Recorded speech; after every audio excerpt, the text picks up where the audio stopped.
Hello everyone. Our topic today is about sterilization of parenteral product. You know that sterilization is complete destruction of the microorganism or complete removal of the microorganism from our dosage form. Sterilization could happen by either dry heat or moist heat, which is sterilization by steam or autoclaving. Could happen by filtration, gas, or ionizing radiation. Sterilization method could be classified into thermal and non-thermal methods. The thermal ones are dry heat and moist heat or autoclaving, and the non-thermal are gas, ionizing radiation, and filtration. Dry heat is used for thermostable material like glass container and oil vehicle. We cannot use it, of course, for thermolabile substance that can degrade by heating or at high temperature. We are heating the product up to 160 degrees Celsius for 2 hours, or at a higher temperature, 180 for less time, which is 30 minutes. The very high temperature like that 160 or 180 cause protein coagulation inside the bacteria and cell wall dehydration. That's how it kills the bacteria. The main disadvantage of dry heat is the lag time. The lag time is the time taken by the oven to reach 160 or 180 Celsius, because you start heating from the room temperature till 50, 70, 100. So it takes maybe half an hour or 1 hour. And this depends on the type of oven, if it is a good brand or not, if it is having a strong motor or heater or not, and also the size of the oven. If the oven is bigger in size, it may take longer time to be heated. Also, the distribution of the temperature inside the oven. We have to make sure that each corner is reaching 160 or 180. If these three corners having temperature 160 and here it is lower, it is 100 only, it's a problem, because if there is any vial or ampoule here, it will not be sterilized. So air circulation is very important. So currently they are using blower or fan to distribute the hot air throughout the oven. So the main disadvantage is the presence of lag time. Also the capacity of filling. If we have, for example, 10,000 ampoule or vial in a batch, we cannot accommodate all these vials or ampoules inside the same oven at the same time. Otherwise, we'll need huge oven. So it takes time also to finish. Circulation of air should be adjusted. Otherwise, we are not sure if all vials are sterilized or not.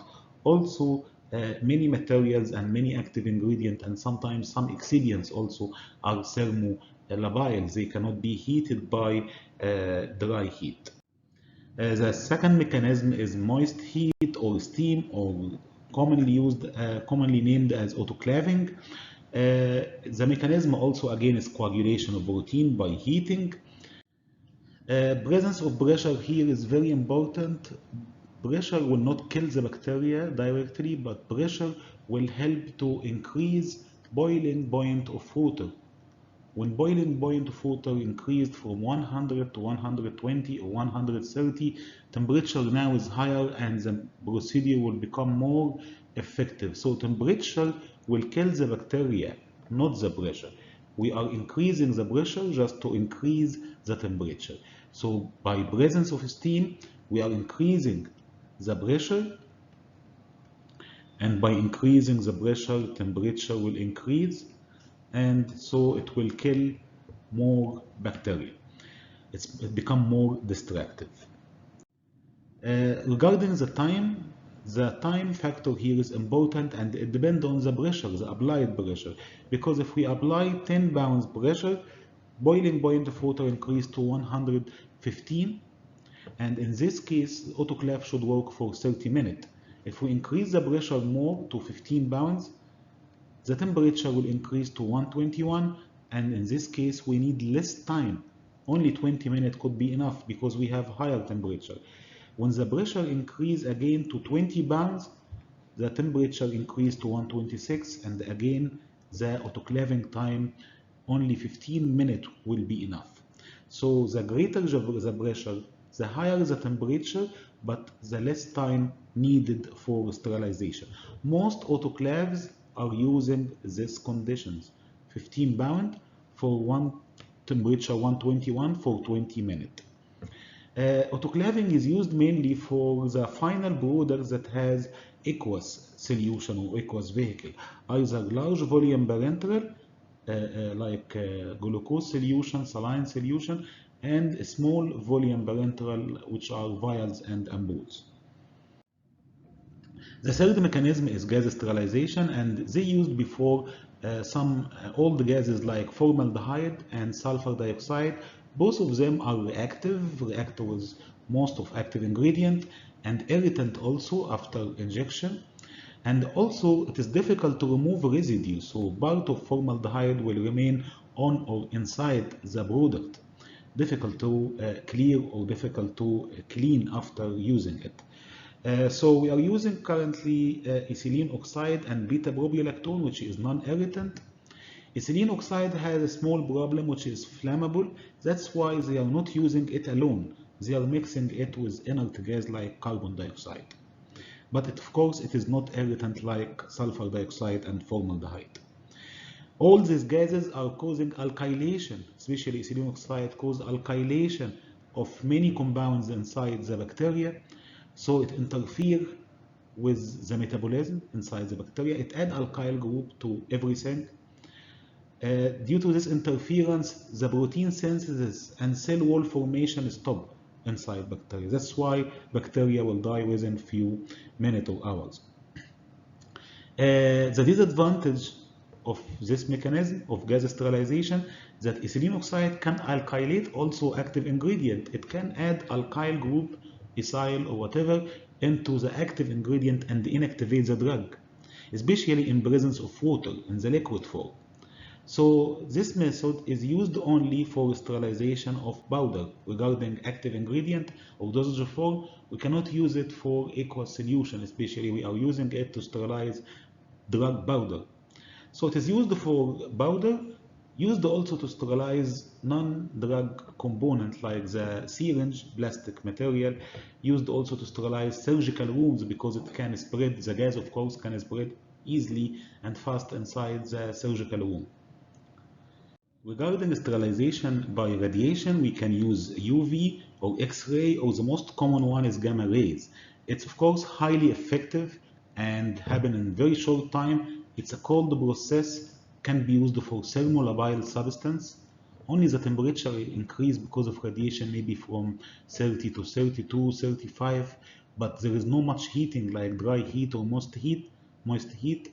And also we can sterilize our product after sealing, after packaging, filling into the vial, adding the rubber stopper, rubber closure, and after that we can apply gamma radiation, for example, because the gamma radiation can pass through the glass and cause sterilization. So that is called terminal sterilization.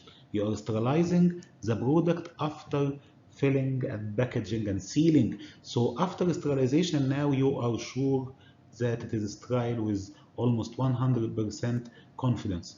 The disadvantage, of course, of any radiation is that it is hazardous, dangerous, especially for the technician who are working on this technique. But it is used for expensive substance and thermolabile substance. So used for vitamins, hormones, and antibiotics mainly. We can sterilize and remove bacteria by filtration, especially in case of large volume parenterals, glucose or dextrose solution and saline solution. We can sterilize them by filtration on a specific filter with opening size, very small opening size, 0.22 micrometer or 220 nanometer. We have two types of filter. One of them is disposable. Disposable, of course, it means it can be used only one time. And like nylon, for example, or any cellulose, polymeric cellulose derivative. And some of them are reusable, which can be used more than one time. In this case, it will be made of something stronger like glass or stainless steel.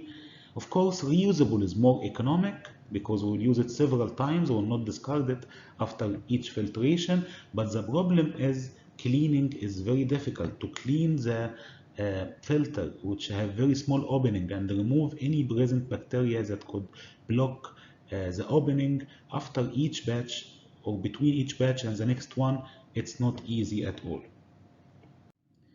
So the bacterial filter has advantages and disadvantages. Of course, it is used for thermolabile substance. It is economic. There is no specific equipment like autoclave or oven. It just filters. It can remove, not only kill, it can remove living and dead microorganism. No any other technique can remove living and dead microorganism, which is of course the safest way. And also it can remove any particulate matter. So we are making here sterilization and at the same time clarification of our solution. While the disadvantage that this filter, especially the disposable one, are very fragile, can be easily cut or broken, and it is used for large volume parenteral and the opening is very small. That's why it consumes much time. So it is time consuming compared to other techniques.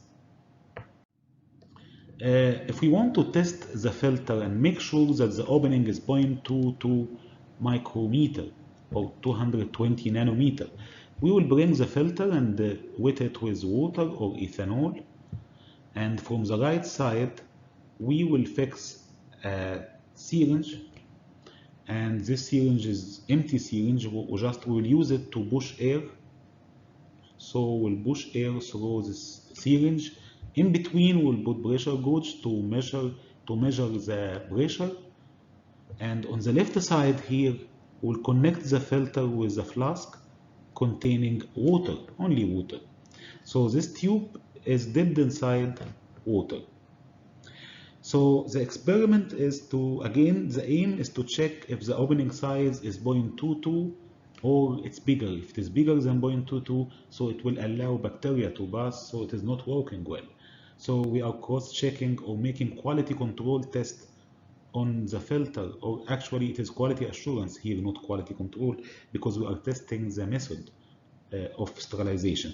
So when we push pressure or push air, the pressure will increase, and this pressure will add, or this air will add pressure on the filter until the pressure increase to certain level.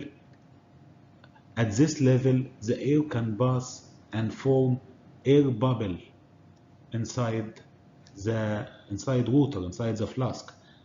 So a bubble is formed only at certain pressure. When there is no pressure, of course, nothing can pass through the filter. The air cannot pass. When you increase the air from, for example, 0 to 10 or 10 to 20, 20 to 30, pressure is still weak and air cannot move through the filter because the filter is already wetted with water, and then it will go down only when the pressure reach certain level. So the known level and pharmacopoeial level for 0.22 micrometer filter is 50 to 55 pound per square inch gauge. If the filter is okay, if the filter is good, the air can move and form a bubble, so the bubble will be formed only at this pressure. But if the filter paper is leaky or the opening is more than 0.22 micrometer filter, it means we have larger opening, so the air can move easily at lower pressure. At a pressure lower than 50 pound per square inch gauge, it means that the filter is defected. So again, we are applying pressure, and when you apply pressure on the filter, it will not allow the air to move until you reach certain level. The pressure becomes stronger, so the air will appear, and the air bubble or the bubble will appear inside the flask.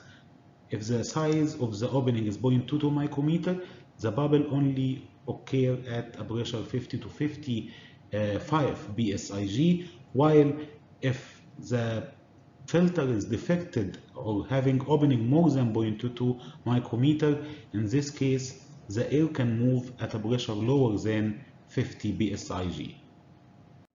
The other test is to challenge the filter, the microfilter, with bacteria. For example, if we have our filter like that, we can add a bacterial suspension composed of Pseudomonas bacteria, for example, and suspended in water, and then we will take the filtrate and check if this filtrate has microorganism, still has microorganism. It means that the filter paper is defected. If the filtrate has no microorganism, it means that the filter paper is working well because it is able to remove microorganisms from our bacterial suspension. So again, we will filter bacterial suspension throughout the filter, and if in the filtrate we can do a sterility test. If there is no microorganism, it means it is a good filter. If there is microorganism in the filtrate able to pass through the filter paper, it means that the filter is not working and it is defected. So we need to know other ways of validation of sterilization process. We need to make sure that the sterilization is working well.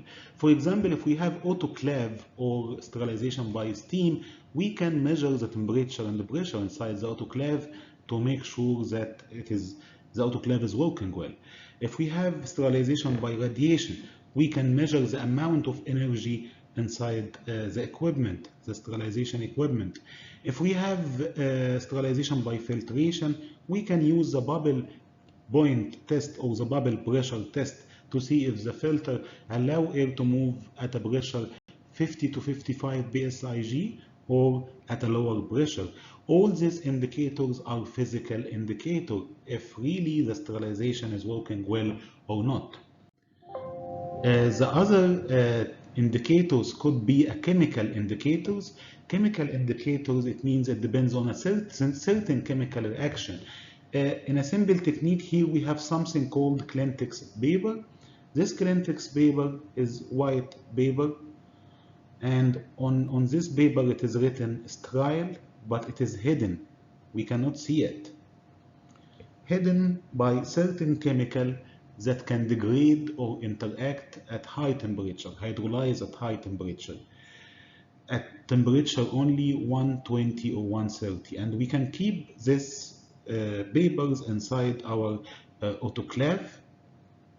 After autoclaving, if the word sterile is still hidden, it means that the autoclave did not work at all. But after autoclaving, after 20 minutes, if you can see the word sterile, it means that the material that covers the word sterile is hydrolyzed and it interact, and the word sterile appear. It means that the autoclave is working. This reaction doesn't take time, and this cover disappear rapidly, so it doesn't really indicate the time of exposure. In another way, if the autoclave work for 5 minutes or 2 minutes or 10 or 20 out of the total 20 minutes, we are not sure. But it gives indication that the autoclave works for certain time. But it doesn't give indication about really how many minutes the autoclave was working. So again, we will keep this paper which has a word sterile hidden by certain chemical, and if the autoclave work even for 1 minute, the word sterile will appear. If the autoclave didn't work at all, it may be showing that it is working, and there are lights here and sounds here and there. But if it is not working, the word sterile will remain hidden, and again this method indicates that the autoclave works or not, but it doesn't indicate the time of autoclaving or time of working at 120 degree. The other technique is Clintex tablet, and this Clintex tablet is a very simple idea. This tablet is formed of lactose, starch, and magnesium trisilicate as lubricant. The idea is that this lactose and the starch, if it is kept in the autoclave for certain time, 5 or 10 minutes, it will turn from being hard and white to being brown and gelatinous. It will start to swell and become fluffy and brown in color also because of heating. Gelatinization of starch will lead to this transformation. And this could happen again in 1 minute or 2 minutes or 5 minutes. It is not necessarily to be 20 minutes. So it doesn't give an indication again about the time of operation of the autoclave, but it gives an indication really if the autoclave worked or not. Another method to indicate if the autoclave is working or not, but this time it shows really the duration of operation, if it works for 5 minutes or 20 or 15 or whatever. We have glass tubes, and these glass tubes are filled by two components, ester and indicator. But not any ester and any indicator. For example, the indicator is having red color and it has multiple turning points. It turns at certain, when you reduce the pH, it turns from red to yellow. When you reduce pH again and again, it turns into brown, and finally at very low pH it turns into green. So it is a specific indicator with a specific concentration. And the ester also, of course, you know that the ester by heating will hydrolyze into acid and alcohol. Any ester undergo hydrolysis in presence of heat into acid and alcohol.